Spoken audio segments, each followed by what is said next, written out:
নমস্কার। প্রতিদিনের বাক্যতে আপনাদের সবাইকে প্রভু যীশু খ্রিস্টের নামে শুভেচ্ছা ও শুভকামনা। আসুন আজকে প্রভু নিজ বাক্যের দ্বারা আমাদের সাথে কি বলতে চান সেটা শুনি। পাঠ করছি রোমিও তার 12 অধ্যায়ের 18 পদ থেকে।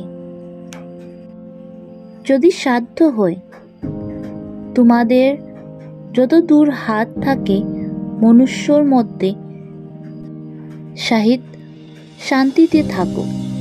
প্রভু নিজ বাক্যের দ্বারা আমাদের সকলকে আশীর্বাদ যুক্ত করুন, আমেন। প্রিয়জন, আজকে এই বাক্যের দ্বারা প্রভু আমাদেরকে কি মনে করে দিচ্ছেন? তিনি আমাদেরকে মনে করে দিচ্ছেন যে আমরা যখন নিজেকে প্রভুর লোক বলি, সেই সকল সময়ে আমাদের একটি কথা মনে রাখা দরকার, সেটা হচ্ছে যেন আমাদের জীবন, আমাদের কার্য, আমাদের চালচরণ, সে সকল কিছু প্রভু এবং লোকেদের সামনে শান্তিতে, লোকেদের বিষয়ে ওদের মধ্যে শান্তি রাখা উচিত।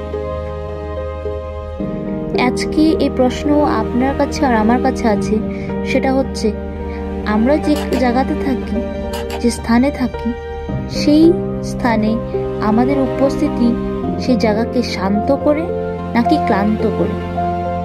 যদি শান্ত করে না, তো প্রভু আমাদেরকে মনে করে দিচ্ছেন যে আমাদের লোকেদের মধ্যে যখন আমরা যাই, সে সময়ে আমরা সেই জায়গাতে শান্তি আনার লোক হওয়া দরকার। আসুন প্রার্থনা করি, প্রভুর কাছে চাই যেন সেই গুণ প্রভু আমাদেরকে দেন।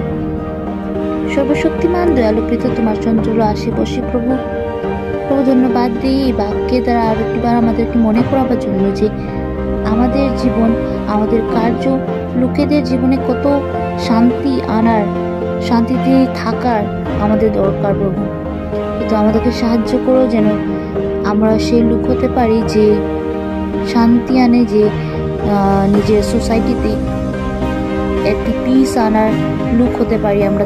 আমাদেরকে সাহায্য করো। ধন্যবাদ দিই পিতা এই প্রার্থনা শোনার জন্য। আজকের পুরো দিনের কার্যকে তোমার হাতে সমর্পণ করে এই ক্ষুদ্র বিনতিকে প্রভু যীশু খ্রিস্ট তোমার নামে চাই, আমেন।